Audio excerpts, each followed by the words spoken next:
நமஸ்காரம். உங்கள் அன்பிற்கும் அபிமானத்திற்கும் உரிய வித்யாபுத்திரன் வி.ஆர். ராஜா கொளத்தூர்லேருந்து பேசுகிறேன். இப்போ பேசக்கூடிய டாபிக் 247வது வீடியோ. தயவுசெய்து சப்ஸ்கிரைப் பண்ணுங்க, ஷேர் பண்ணுங்க, லைக் பண்ணுங்க. இந்த 247வது வீடியோவில் இந்த பார்க்கக்கூடிய சப்ஜெக்ட் கம்பரும் காளியும்ன்ற சப்ஜெக்ட். காளி மாதா அவளை பொறுத்த வரைக்கும் அந்த காலத்துலலாம் ஆக்சுவலாக கொற்றவைன்ற ஒரு ரூபம் இருக்குது. அதாவது போர்க்காலத்தில் வழிபடக்கூடிய தெய்வம் கொற்றவை. கொல் தபை தவ்வை சொல்கிறா இல்லையா, தபை மூத்த தபை தான் பூதேவின்னு சொல்லிடுறது. கொல் தபை அதை கொலை, அந்த போர்க்காலத்தில் நிறைய பேர் கொல்லப்படுவாள். அதுக்கு உறுதுணையாக இருக்கிறது கொற்றவை. கொல் தபை தான் கொற்றவைன்னு ஆகுது. இப்போ அந்த கொற்றவை ரூபம் அப்படியே காளியாக உருவெடுக்கிறாள்.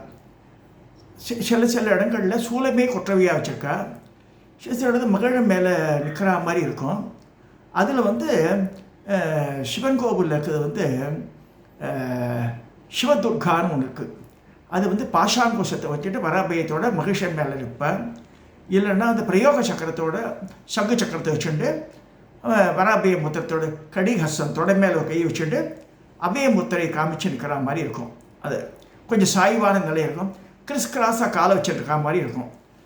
இந்த ஸ்டோடர் காலத்தில் படிமங்கள்லாம் வெவ்வேறு வகையாக இருக்குது. இது நான் பார்த்துருக்கேன், நிறைய கோவிலில் பார்த்துருக்கேன். தக்கோலத்திலாம் பார்த்தா ரொம்ப அழகான திருமேனி, 6 அடி உயரம் இருக்கும் பாலை கொற்றவையே. இப்போ coming to the subject Kali and Kambar. Kambar பல இடத்துல வசிச்சிருக்கார். அவர் சிறு வயதில் தந்தை இழந்தவர். அவர் அம்மாவும் கம்பரும் கம்பர் சின்ன குழந்தையாக இருக்கும்போது திருவண்ணையந்தூருக்கு வரா. முதல்ல தேரெழுந்தூரில் வந்திருக்காவா. அவள் பிறந்த இடம்னா தேரெழுந்தூர் பக்கத்தில் கம்பர் மேடுன்னு அங்கே ஒரு இடமே இருக்குது. அங்கே சூலம் தான் வழிபடப்பட்டது. அவரால் வழிபடப்பட்ட காளி சின்ன குழந்தை பையன் அவர். அம்மா பஞ்சம் பழைக்கிறதுக்காக இங்கே வந்துடுறா, எங்கள் திருவண்ணையந்தூருக்கு வந்துடுறா. அங்கே பார்வதி தேவி ஈஸ்வரனை வழிபடுறதுக்காக வெண்ணையால் அமைச்ச கோட்டை. நல்லா பாருங்க, வெண்ணையினாலே கோட்டை அமைச்சு தபஸ் பண்ணுறா. திருவெண்ணை நல்லூர் அப்படி தான் பேரே வருது. அதனால் இந்த பெண்ணையாற்றங்கரையில் அமைஞ்ச ஊர் இது திருவெண்ணை நல்லூர். திருக்கோவிலூருக்கு போகிற வழியில் இப்போ என்ன இருந்ததுன்னா, திருவெண்ணை நல்லூர் டு இந்த திருக்கோவிலூர் போகிற ரோட்டில் ஒரு இது இருக்குது. பேர் என்ன, சின்னச்சேவல் மேடுன்னு சின்னச்சேவல்னு ஒரு இடம் இருக்குது. அந்த இடத்துல ஒரு காளி கோவில் இருக்குது. காளி ஒரு காலத்தில் எல்லாம் பெருசாக இருந்த கோவில் படையெடுப்புகள், முஸ்லீம் படையெடுப்புகள் அழிஞ்சு போய் கடைசியில் அந்த சிலையும் அந்த புதருக்கு நடுவில் முன்னாடி எடுத்த ஒரு மேடையில் அந்த அம்பாள் இருக்கா. கற்பலகையில் பண்ண அம்பாள். கற்பலகைன்னா ஒரு 6 இன்ச்சு திக்னஸோடு இருக்கும். அதில் ப்ரொட்ரூடர் ரூபமாக இருக்கும். அது 2 கை காளி நிற்கிற ரூபத்தில் இருக்குன்னு கொற்றவை ரூபந்தான் அது. ஸோ அதில் அந்த அந்த அந்த காளியை தான் கம்பர் வழிபட்டான்னு சொல்லி இந்த கம்பராமாயணம் சொற்பொழிவுலாம் ஆற்றா இல்லையா, பெரிய புலவர்கள் அவள்லாம் திருவண்ணையந்தூர்லேயும் கிளம்பி அந்த மேடுக்கு பூஜையெல்லாம் பண்ணுறா. கம்பரை போற்றுபவர்கள் எல்லாருமே அந்த சின்னச்செவலுக்கு அந்த காளியம்மனை பூஜை பண்ணிட்டு தான் போகிறா. அதில் என்ன அந்த அன்பார்ச்சுனேட் நிறைய பேர் இந்த பலகை கூட புடவையெல்லாம் கட்ட முடியும். ஆனால் இங்கே சரி புடவை 6 கஜம் புடவையை இந்த வாயில் புடவையாட்டம் இருக்குது. மஞ்சள், சிகப்பு, அதெல்லாம் வேப்பலை ஆட்டம் போட்ட மாதிரி இருக்கும். இந்த புடவை எப்படியே கட்டிடுறா, தலை மட்டும் தான் தெரியுது, ரூபம் தெரியாது உங்களுக்கு சரியா. ஸோ அதெல்லாம் பார்க்க போகிறோம் பாருங்க. இதே கம்பர் இது பக்கத்தில் தஞ்சாவூர் டிஸ்ட்ரிக்டில் அது கும்பகோணத்தை அடுத்து இந்த மாயவரம் கும்பகோணம் ரோட்டில் கதிராமங்கலம் இருக்கு. கதிர்வேத மங்கலம் பேர். கம்பர் கஷ்டப்பட்டிருக்கார், சின்ன வயசில் ரொம்ப கஷ்டப்பட்டிருக்கார். கம்பர் அங்கே இருக்கும்போது என்ன ஆகுதுன்னா, மழை கொட்டுறது, வீடெல்லாம் ஒழுகிறது. அந்த காலத்துலலாம் மண் சுவர் தான் வச்சு கட்டியிருப்பேன். மேலே இந்த கூரை தான் இருக்கும், என்னது தென்னை ஓலை கூரை தான் போட்டிருப்பேன். அதுபடியே ஒழுக ஆரம்பிச்சது வீடு. அம்மாவை காப்பாற்றக்கூடாதுன்னு போது அடுத்த நாள் காத்தால் மழை எல்லாம் நின்று போன மாதிரி இருக்குது. திறந்து பார்த்தா கதிரை தூக்கி அம்பாள் அப்படியே மேலே போட்டுடுறான். சரஸ்வதி தேவி தான் கொற்றவையாக மாறுறா, காளியாக மாறுறான்னு சரித்திரங்கள் அப்படி தான் சொல்கிறது. புராணங்களே எப்படி சொல்கிறதுன்னா, சரஸ்வதி தான் காளியாக மாறுறான்னு சொல்லியிருக்கு. நல்லா புரிஞ்சுக்கணும் அதை. ஸோ கதிர் வேய்த மங்கலம், நெற்கதிரை வந்து ராத்திரி ராவோட ராவாக வேஞ்சிடுறா அம்பாள். அதனால் கதிராமங்கலம் பேர். இப்போ கதிராமங்கலம்ன்றா வனதுர்கான்ற அதெல்லாம் வேறு. ஆனால் அம்பாள் கம்பருக்கு ஹெல்ப் பண்ணியிருந்த சரஸ்வதி தேவி காளி அம்சமாக தோன்றி இரவோடு இரவாக அவருக்கு ப்ரொடெக்ஷன் கொடுக்குறா அப்படின்னு சொல்லப்படுது. ஒட்டக்கூத்தருக்கு எப்படி சரஸ்வதி ஹெல்ப் பண்ணுறா, அது வேறு கூத்தனூர்ன்ற ஊர் பேர் அவராக இருந்திருக்கு. அதே மாதிரி கம்பருக்கும் பண்ணியிருக்கா. 2 பேரும் சமகாலத்தை வேறு, 2 பேருக்குமே காளி வந்து ஹெல்ப் பண்ணியிருக்கா. சரஸ்வதியாக அவர் சரஸ்வதியே வழிபட்டார் ஒட்டக்கூத்தர். இப்போ வந்து இந்த திருவண்ணைநல்லூர்லேருந்து இந்த சின்ன சவல் இருக்கிற அந்த ரூபம் அது புடவை கட்டிச்சிருக்கா பாருங்க. அதனால் கழுத்து கீழே நமக்கு தெரியல. நமக்கு ஒரு கையில் சூலம் வச்சுட்டுருக்கா, இந்த பக்கத்தில் சூலம் இருக்குது, வல கையில் சூலம் இருக்குது, இடக்கை எப்படி இருக்குன்னு தெரியல, கையில் என்ன இருக்குதுன்னு தெரியல நமக்கு.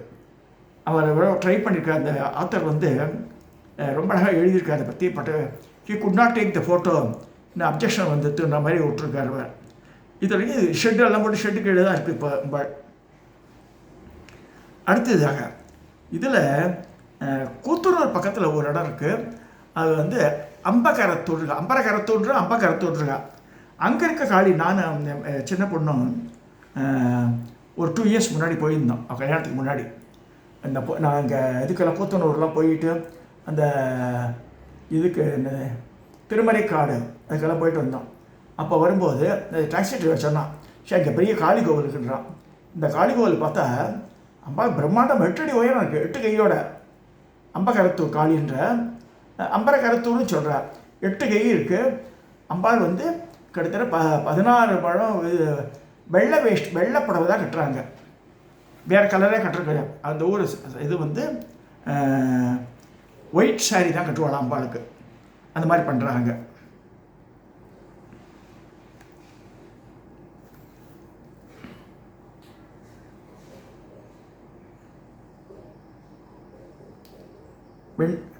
இதே அம்பாள் வந்து கருந்திர முகத்தோடு இருக்குது பாருங்க. பிரம்மாண்டம். நானே பயந்தே போயிட்டேன். குருக்கழுத்தூர்னு இருக்கார் வந்து அம்பாளை பார்த்தா பாருங்க, பெரிய பூஷணிக்காவோட பெருசாக இருக்குது அந்த முகம். அம்பகரத்தூர் காளி, 8 அஷ்டபுஜ காளி.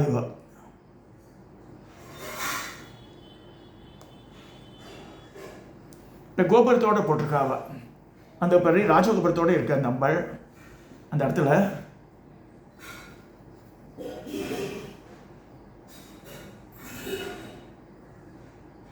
பெரிய சூலத்தை சாத்தி வச்சுருக்கா. சாயந்தர வேளை நாங்கள் போகும்போது மறக்க முடியாத காளி எனக்கு. ஒரு அந்தி சாயிர வேளையில் அங்கே போயிருக்கோம். அவ்வளோ அழகாக இருக்குது, அவ்வளோ பிரம்மாண்டம். கோவிலும் பெரிய பெரிய கோவில், அதையும் சொல்ல வேண்டியிருக்கு. ஸோ இப்போ வந்து கம்பரை பற்றி சொல்லலாம். கம்பருக்கு வந்து நிறைய அந்த அந்த சின்னச்சவல் அந்த ஊர் காளி வந்து மனுக்கடை பண்ண கம்பர் வந்து அங்கே வரும்போது ஒன்றுமே தெரியாது அவருக்கு. இந்த சின்ன குழந்தை அம்பாள் வந்து ரொம்ப வரப்பிரசாதியாக இருக்கார். அவரோட வாக்கு வன்மையை தூண்டி விட்டுவது இப்போ தான் சொல்லியிருக்கு. ஷடையப்ப வள்ளல் வந்து ஒரு பெரிய பெரிய நிலஜுவாந்தார். நிறைய பேருக்கு ஹெல்ப் பண்ணியிருக்கார். நிறைய குழந்தைகள் படிப்பறிவு கொடுத்துருக்கார் அவர். அப்போ வந்து புகழேந்தின்னு ஒரு புலவர் இருந்தார். அவர் வந்து இந்த நலவன்பான்னு ஒன்று எழுதியிருக்கார். அப்போ அவருக்கு ஒரு சிற்றரசன் வந்து ஹெல்ப் பண்ணியிருக்கான். அப்போ அவர் வந்து சும்மா இல்லாமல் படிக்க வந்து நலவன்பா வந்து ஒரு நூற்றுக்கணக்கான பாடல்கள் தான். ஆனால் கம்பர் எழுதின கம்பராமாயணம் வந்து 10,000க்கு மேற்பட்ட வெர்சஸ் இருக்குது. அப்போ அவர் புகழே சும்மா இல்லாமல் சொல்லிட்டார், நீங்கள் வந்து சடையப்ப வள்ளல் தான் உங்களை வந்து அவ்வளோ ஆதரிச்சார். நீங்கள் 4 இடத்துல வந்து குறிப்பிட்ட அவ்வளோ பாட்டு பாடி 1000கணக்கில் பாடிட்டு சடையப்ப வள்ளலில் வந்து நன்றி இவ்வளோதான் நன்றி காப்பாடு அவருக்கு அப்படின்றார். நான் வந்து பாருங்க, இவ்வளோ நான் எழுதின நூலில் ஜஸ்ட் 100 வெர்சஸ் என்னவோ இருக்குது. அதில் வந்து 10 இடத்துல காமிச்சிருக்கேன். அப்போ சொல்கிறார், நீங்கள் காமிச்சிருப்பிருக்காரு, உங்களை தப்பாக சொல்கிறேன் நான். ஆனால் வந்து நான் 1000ல் ஒருவராக பார்க்குறேன். யாரை? சடையப்ப வள்ளல. நீங்கள் உங்களுக்கு யார் ஹெல்ப் பண்ணாரோ, யார் உங்களை போஷிச்சாலோ அவளை 100ல் ஒருவராக பார்த்துருக்கேன். 1000ல் ஒருவன்ற பேர் வந்து டைட்டில் கொடுத்தது சடையப்ப வள்ளலுக்கு கம்பநாட்டு ஆழ்வார் தான் கொடுத்துருக்கார். அது ரொம்ப அழகாக இருக்கார். நான் வாட்டை ரொம்ப நான் இப்போ வந்து 74 வயசு பிறந்தாச்சு. நான் வந்து 10-12 வயசு இருக்கும்போது ஸ்கூலில் படிக்கும்போது ஒரு இது உண்டு. இந்த கம்பராமாயணத்தில் சில இதெல்லாம் வரும் அந்த தமிழில். அதில் ராமருக்கு முடிச்சுட்டு விழா நடக்கிறது. இங்கே இந்த இதுக்கெல்லாம் போயிட்டு வந்துடுறாரு. ஸ்ரீலங்காவில் போய் ராவணேஸ்வரோட சண்டை போட்டு அவனை கொன்று சீத்தையை மீட்டு எடுத்துருந்து எல்லாம் அயோத்திக்கு வந்துடுறார். அப்போ கோலாகலமாக பட்டாபிஷேகம் நடக்கிறது. அந்த நேரத்தில் என்ன சொல்கிறாரு ரொம்ப அந்த இது ஞாபகம் இருக்கு எனக்கு. ஷடேப்ப வள்ளல் தான் அதான் வசிஷ்டர் தான் எடுத்தார் கிரீடத்தை ராமருக்கு சொல்கிறதுக்கு. இப்போ இவரைச்சா ஷடேப்ப வள்ளல் எடுத்து கொடுக்க வசிஷ்டர் சூத்தினார். அங்கே அந்த கேரக்டரை அங்கே கொண்டு விடுறார் கம்பர்.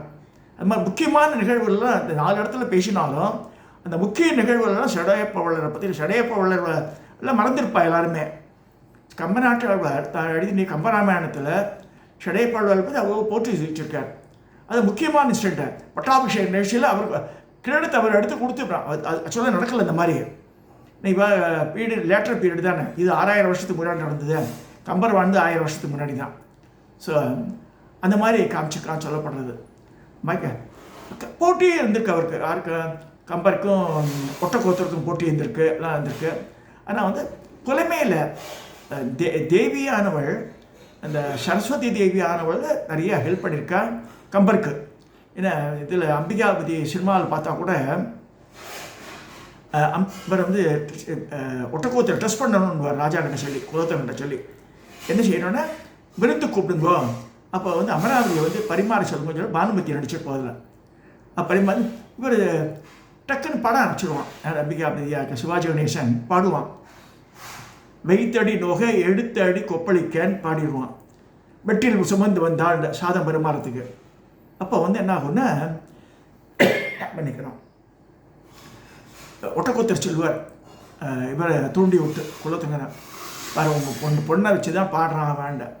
இல்லைன்னு வேறு கம்பர் என்ன கேட்டேன்னா, வாசலில் கொட்டிக்கிழங்கு வச்சு சரஸ்வதி மனசில் ப்ரே பண்ணிவிட்டு, அம்மா நீ இக்கட்லேயும் காப்பாற்ற இவனை அம்பிகாபதியை சொல்லி கொட்டிக்கிழங்கு எடுத்துன்னு வெளியில் மத்தியானம் வெயிலில் போராத்தி கால் சொல்கிறது அவளுக்கு.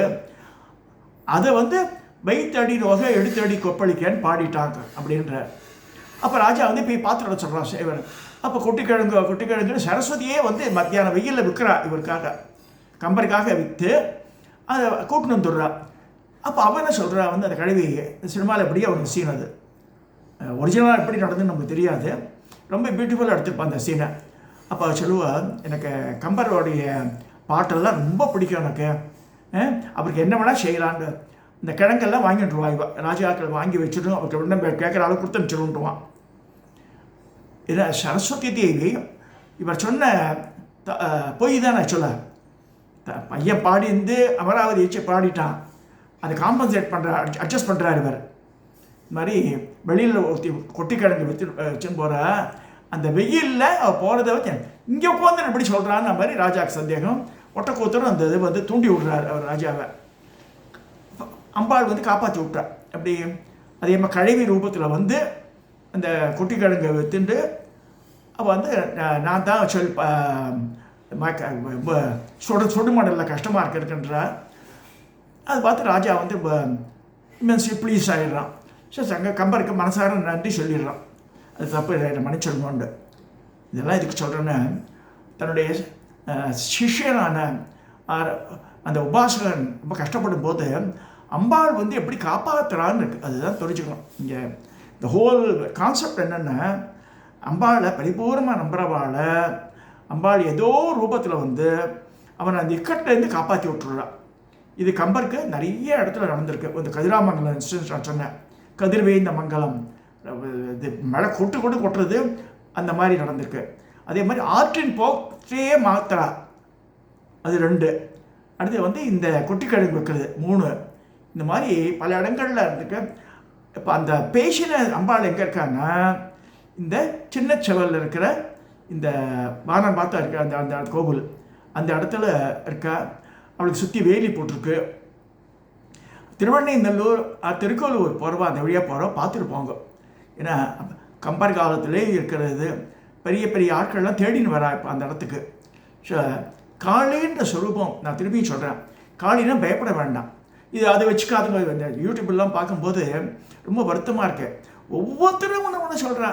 ஏன்னா என்ன இவா தான் அத்தாரிட்டி ஆட்டம், அப்படிலாம் கிடையாது. எந்த தெய்வங்களும் யார் வேணால் வச்சுக்கலாம். அதாவது இந்த குட்டி சாத்தான்னு சொல்கிறாங்க, அந்த மாதிரி வேணால் வச்சுக்க வேணாம். தவிர தெய்வங்களில் பாகுபாடே கூடாது. பெருந்தெய்வங்கள் சொல்லும்போது பிரம்மா விஷ்ணு சிவன் தான் பெருந்தெய்வங்கள் சொல்லியிருக்கு. அது தேவதை பெண் தெய்வங்களை சொல்லும்போது துர்கா லட்சுமி சரஸ்வதி, ஆர் பார்வதி லட்சுமி சரஸ்வதி அப்படி வச்சுக்கலாம். அது சுப்ரீமோன்னு சொல்லும்போது ராஜராஜேஸ்வரி, அலை லலிதா பரமேஸ்வரி, ஆர் புவனேஸ்வரி. இந்த புவனேஸ்வரி லலிதா பரமேஸ்வரி அந்த இது மணித்வீபம் ஒன்று தான் சொல்லியிருக்கு. சரி, நம்ம பேரை மாற்றி சொல்கிறோம். அங்குச பாசமேந்தி அபேமே பரதன் தாங்கும் பங்கைய கரத்தல் பீதாம்பர மணியடைகள் பொற்பூன் பைங்களை நிரம்ப பூண்டால் 16 கலெழுத்தில் பொங்கி ஊர் எடுத்தால் புவனேஸ்வரி பாதம் போட்டுருக்கு. அதுமாதிரி காளியை சொல்லும்போது காளி அப்படி காருண்யஸ்வரூபி பண்ணிருக்கு. குழந்தையாட வந்துடுறாளாம். பரமேஸ்வரன் பயந்து இருக்கும்போது எப்படி கோரத்தாண்டம் ஆடுறாளான்னு சொல்லும்போது குழந்தையாட படுத்துன்றார். காளி இப்படி ஆடின்னு வர காலை வச்சிடுறா. டக்குன்னு குழந்தை அழுகுற கேட்குற தூக்கிடுறா. அப்படியே என்ன சொல்கிறது, உருகி போயிடுறா. பட் காளி வித்தை ஒருத்தருக்கு சித்தி ஆயிடுச்சுன்னா எல்லா வித்தியும் தானே வந்துடணும்னு சொல்லியிருக்கு. அதனால் தசமகா வித்யாவில் கூட காளி தான் முதல் வித்யா வரா. தட்சிணகாளி எந்த காளி வேணால் பத்திரகாளியை சொல்லுங்க. ஆனால் இது தசமகா வித்யாலேயே முதலான தேவத்தை சொல்கிறது காளி தான் சொல்லியிருக்கு. அவரோட மந்திரம் அதை சொல்லும்போது ஓம் க்ரீம் க்ரீம் க்ரீம் ஹூம் ஹூம் கீம் க்ரீம் தட்சிணகாளிக்கு க்ரீம் க்ரீம் ஹூம் ஹூம் ஹீம் க்ரீம் ஸ்வாகான்னு வருது. ஸோ அந்த க்ளீம்ன்ற பீஜம் தான் காளி. இது ஹிரீம்ன்ற பீஜம் ஹிர்லேக்கா, அது புவனேஸ்வரி. இது அது மாதிரி ஒவ்வொரு பீஜம் ஒவ்வொரு சாமிக்கு சொல்லியிருக்கு. ஸோ இந்த காளிகளுடைய பீஜங்கள் இந்த க்ளீம் KLEM தான். க்ரீம் க்ரீம் க்ரீம் சொல்கிறேன். ஸோ பகலாமுகிக்கும் போது ஹ்லீம் HLEM அப்படி வருது. ஸோ இந்த மாதிரி பீஜங்கள் மாறுபடுறது ஒரு இடத்துலையும். இந்த காளின்னு சொல்லும்போது காளியை தாராளமாக படம் வச்சுக்கலாம், தப்பே இல்லை. அதாவது நம்ம மனசு தான் காரணம். அகெயின் இப்போ இதுக்கெல்லாம் போனால் தட்சிணேஸ்வர், அங்கே போனால் கல்கட்டா போனால் காளிபாரி டெம்பிள் வெஸ்பாம்பரத்தில் இருக்குது, சாமள பத்ரிநாத் பக்கத்தில். அந்த இடத்துல பார்த்தா கூட அம்பாள் கோரஸ்வரூபியாக காமிச்சிருப்பா. கீழே பரமேஸ்வரர் படுத்திருப்பா. அவர் பரமேஸ்வரனுடைய பாடி மேலே நிற்கிற மாதிரி தான் இருக்குது அந்த ரூபமே. அது பளிங்கில் பண்ணிந்து அந்த மாதிரி இருக்கு ரூபம். இதெல்லாம் ஏன் சொல்கிறேன்னா, காளின்றது ரொம்ப உயர்வான சக்தி. அது ஆதி காலத்தில் அந்த காளி தான் கொற்றவையாக வழிபடப்பட்டிருக்கா துர்கான்ற அம்சத்தில். இல்லைன்னா காளி தமிழ்நாட்டினுடைய முக்கியமான தெய்வமாக காளி வழிபாடு இருந்திருக்கு அந்த காலத்தில். இவாள்லாம் புலவர்களும் சரி, ராஜாக்களும் சரி, அவெல்லாம் வணங்கி தான் போருக்கோ வேறு நிகழ்ச்சிக்கோ போய் வெற்றியை பெற்றிருக்கான்னு சொல்லி இந்த காளி வித்தியை நம்ம சாமானியமாக இடப்படக்கூடாது. அதுதான் மந்திரத்துக்கெல்லாம் அதிபதினே சொல்லிருக்கு. லலிதா பரமேஸ்வரியே காளிகா புராணம் வச்சுருக்க 2 வால்யூம் என்கிட்ட இருக்கு. அதில் முதல் சாப்டர் எடுத்தோடனே அந்த அரியணையில் உட்காந்துருக்கா காளிகா பரமேஸ்வரி. பக்கத்தில் மகாகாலர் உட்காந்துருக்கார். எல்லாரும் க்யூவில் இருக்கிறா அவளை தரிசனத்துக்கு. அது லலிதையும் நிற்கிறான்னு வருது. என்ன சொல்கிறா, அம்மா எனக்கு சக்தி கொடு அப்படின்றா. லலிதா அவர்கிட்ட கேட்குற மாதிரி தான் இந்த ஃபஸ்ட் சீனே அப்படி ஒரு காளிகா புராணத்தில். சரி, இதை படித்தா தான் நமக்கு தெரியணும். அவங்க காளின்ற சொல்லுவோம் காருண்யஸ்வரூபம். மகாராஜ்னினே சொல்லியிருக்கவளை, மகாராணினே சொல்லியிருக்கவளை.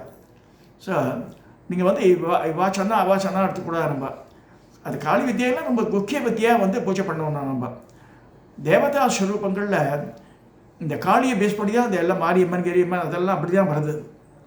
அந்த எந்திரங்கள்லாம் பார்த்தா கூட அதை ரிலேட் பண்ணி தான் இருக்கும். அது நம்மளுக்கு அந்த இதுவும் தெரியணும். அந்த ஹவு டு இன்டர் ரிலேட் அந்த இது தெரிஞ்சுக்கணும். கம்பருக்கு காளி வரப்பிரசாதி. எப்படி காளிதாசனுக்கு எப்படி இருந்தாலும், காளிதாசன் சாமளா தண்டகம் அதெல்லாம் சொன்னாலும், ஆனால் காளிதாசன் தான் சொல்லியிருக்கேன். காளி தான் மெயின் வாழ்க்கை மூலக்கூறுன்னு வச்சுருக்கான். அதே மாதிரி கம்பருக்கும் சரி, பல புலவர்களுக்கும் சரி, காளி தான் அந்த காலத்தை அனுகிரகம் பண்ணியிருக்கா. உதாரணமாக இங்கே ராமகிரின்னு இருக்கு, ஈசானஸ்தலம், இந்த பஞ்ச பிரம்மக்ஷேத்திரத்தை ஆரணி ஆறில் அமைஞ்சது முதல் ஸ்தலம். நந்தி வாயில் 364 நாள் தண்ணி கொட்டிகிட்டு இருக்கோங்க. அங்கே இருக்க காளி அங்கே அவள் தான் காளிதாசன் கல் பிடிச்சாலும் மகாபெரியவர் சொல்கிறார். அந்த காளி என்னென்னா வலக்கையில் வரம் கொடுக்குற மாதிரியும் இடக்கையில் அபயம் இருக்க மாதிரியும் பாஷாங்குஷத்தில் நின்ற கோலத்தில் ரொம்ப சௌமியமாக இருக்கும். கட்டாயம் பார்க்க வேண்டிய காளி ஸ்வரூபம் அது. இதெல்லாம் சொல்லி நான் இந்த 247வது வீடியோவை நான் நிறைவு செய்கிறேன்.